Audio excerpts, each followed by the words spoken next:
नमस्ते स्टूडेंट, कैसे हैं आप सब। आशा है आप लोग सेफ होंगे, स्वस्थ होंगे अपने अपने घरों में।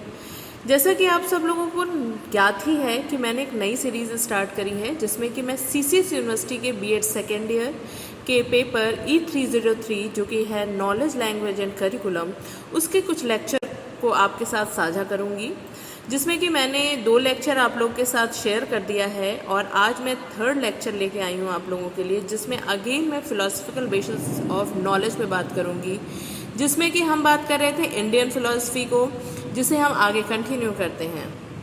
सो स्टूडेंट्स, हमने न्याय, वैशेषिक और सांख्य पे बात कर ली है। अब जो आप देख रहे हो, हम बात करने जा रहे हैं योगा पे। योगा इज़ वेरी फेमस और it is under Indian philosophy.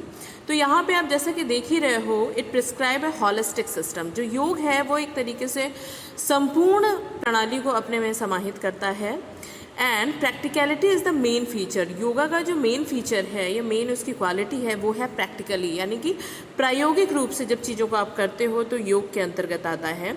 तो इसमें ओवरऑल अगर हम देखें तो योग की अगेन 8 कैटेगरीज हैं जो कि यहाँ पे आपको दिख रही होंगी। पहला है यम, जिसे कि एथिकल कहते हैं। दूसरा है नियम, जिसे कि बिहेवियरल कोड कहते हैं, यानी कि जब हम अपने बिहेवियर में चेंजेस लाते हैं। नेक्स्ट है आसन, फिजिकल पॉस्चर, बैठने का अलग अलग पॉस्चर्स होना, एक्सरसाइज करना, वो सारी चीज़ें आसन के अंतर्गत आती हैं। प्राणायाम, ब्रीदिंग एक्सरसाइज, जब हम सांसों की एक्सरसाइज करते हैं तो वो प्राणायाम के अंतर्गत आती है। प्रत्याहार, कंट्रोल ओवर सेंसेस, जब हम अपने सेंसेस यानी कि इंद्रियों पर कंट्रोल करते हैं तो वो प्रत्याहार है। धारण, कंसंट्रेशन, जब हम चीज़ों को कंसंट्रेट करते हैं तो वो धारण के अंतर्गत आता है। ध्यान, मेडिटेशन, चीज़ों में ध्यान लगाना। एंड कल्मिनेशन, जिसे कि समाधि कहते हैं और इसे ही परिणति भी कहते हैं।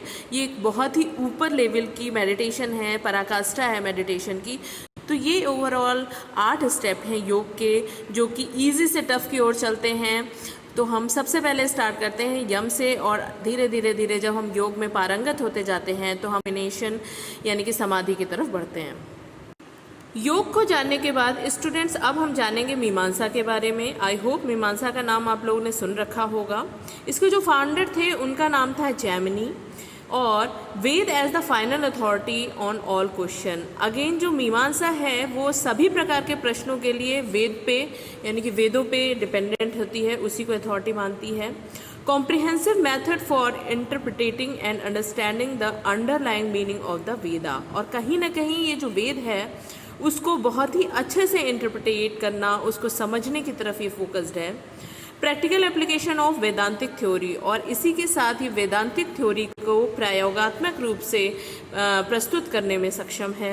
और मीमांसा के अकॉर्डिंग जो ज्ञान है वो 2 प्रकार का है, जो कि आप यहाँ पे देख रहे हो। पहला है इमीडिएट, जो हमें तुरंत प्राप्त होता है, और दूसरा है मीडिएट, जिसे कि हम मध्यस्थ भी कहते हैं, यानी कि ये हमें अपने जीवन में शुरुआत से लेके मध्य स्तर तक जब हम पहुंचते हैं और ज्ञान में लीन रहते हैं, तब हम कहीं जाके मेडिटेट टाइप ऑफ नॉलेज को ग्रहण कर सकते हैं। तो so students, according to Mimamsa there are 2 types of knowledge, immediate and mediate.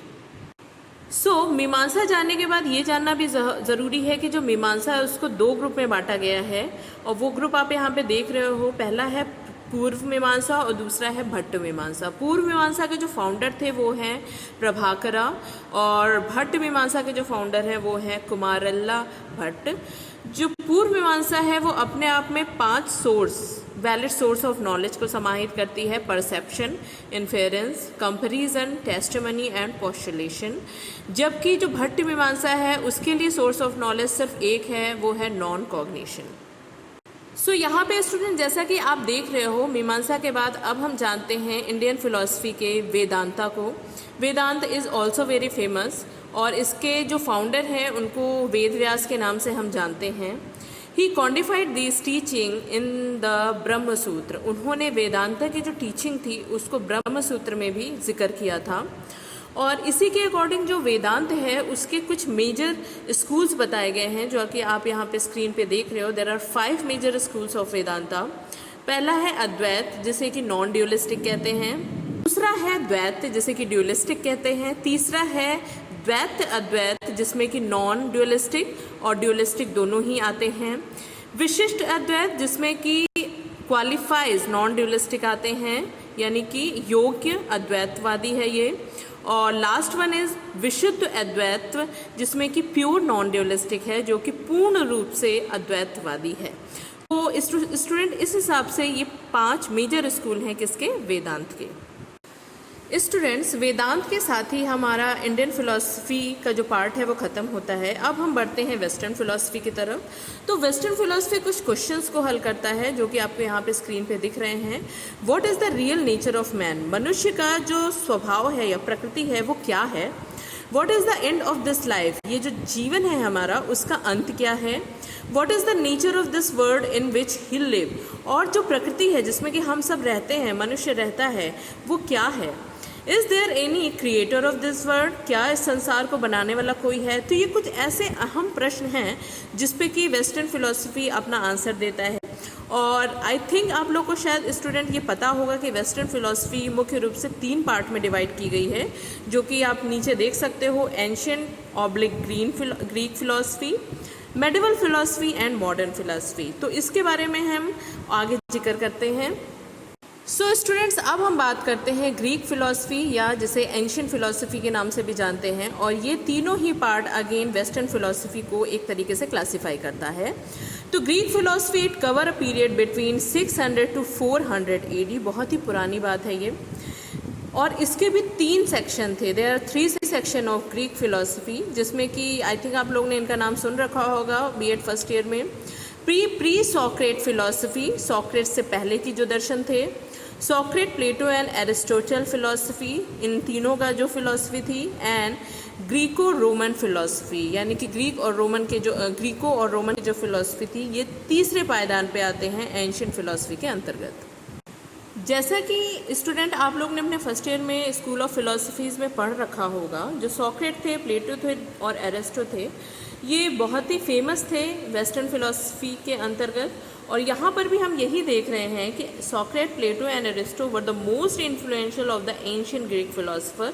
Ancient Greek philosopher में इनका नाम बहुत ही फेमस है। They focus their attention more on the role of human being than on the explanation of the material world. इन्होंने ये भौतिक जो संसार है उसके एक्सप्लेनेशन से ज़्यादा मनुष्य के जीवन पे, यानी कि उसकी क्या ड्यूटीज़ हैं, उसकी क्या रोल है, उसको बताने में उन्होंने ज़्यादा अपना फोकस किया। और इसी के कारण ये तीनों ही फिलोसफर वेस्टर्न फिलॉसफी में एक तरीके से बहुत ही फेमस हैं। ग्रीक और एंशिएंट फिलॉसफी को जानने के बाद अब हम थोड़ा देख लेते हैं मेडिवल फिलॉसफी। तो इसकी जो स्टार्टिंग थी वो 400 से 1500 AD के बीच में रही है। और जो मेडिवल फिलॉसफी थी ये बहुत ज़्यादा प्रभावित थी क्रिश्चियनिटी से। और इसके जो जन्मदाता हैं या इसको बिगिन करने वाले हैं उनका जो नाम है वो सेंट ऑगस्टीन था। और कहीं ना कहीं ये 400 से 1500 AD के बीच, 400 AD से शुरू होकर 1500 AD तक ये ख़त्म हो जाता है medieval philosophy of western philosophy. Students, अब हम पहुंचते हैं मॉडर्न फिलॉसफी की तरफ। जैसा कि आप देख सकते हो ये बेकन से कांट के समय तक प्रचलित थी। और ये एक प्रकार से क्रिश्चियनिटी थॉट के प्रति ब्रेक था, यानी कि जो मेडिवल में क्रिश्चियनिटी बहुत ही प्रफुल्लित हो रही थी, उन सब पे एक तरीके से उन विचारों पे ब्रेक लगाया था मॉडर्न फिलॉसफी ने। और इसका जो बेस था वो था साइंटिफिक इन्वेस्टिगेशन, यानी कि हर चीज़ को विज्ञान के माध्यम से समझाना मॉडर्न फिलॉसफी के अंतर्गत आया। और philosophy into the many different subject that are taught in schools today. और मॉडर्न फिलॉसफी में वो सभी फिलॉसफी आती हैं जो कि आजकल हमें स्कूल्स में हर सब्जेक्ट के अंदर देखने को मिलती हैं। तो आज के समय में भी अगर हम बात करें तो हम सब मॉडर्न फिलॉसफी के अंतर्गत अपना जीवन व्यतीत कर रहे हैं। हम सभी जो सब्जेक्ट्स देखते हैं या उसके अंदर जो भी फिलॉसफी है वो सब मॉडर्न फिलॉसफी की ही देन है। सो स्टूडेंट, आई होप ये आपको क्लियर हुआ होगा। ये मेरा 3rd लेक्चर है। पेपर है knowledge language curriculum CCS university का, जिसका पेपर कोड है E303। अगर आपको मेरे और ये लेक्चर चाहिए तो आप मेरे चैनल पे जाइए, वहाँ पे मैंने ये टॉपिक स्टार्ट कर रखा है। एपिस्टेमोलॉजी मैंने कंप्लीट कर लिया है। बेसिस ऑफ फिलॉसफी में चल रही थी जो कि आज कंप्लीट होता है। फिर नेक्स्ट मिलते हैं हम अपने नए टॉपिक के साथ लेक्चर 4 में। Till then bye and take care.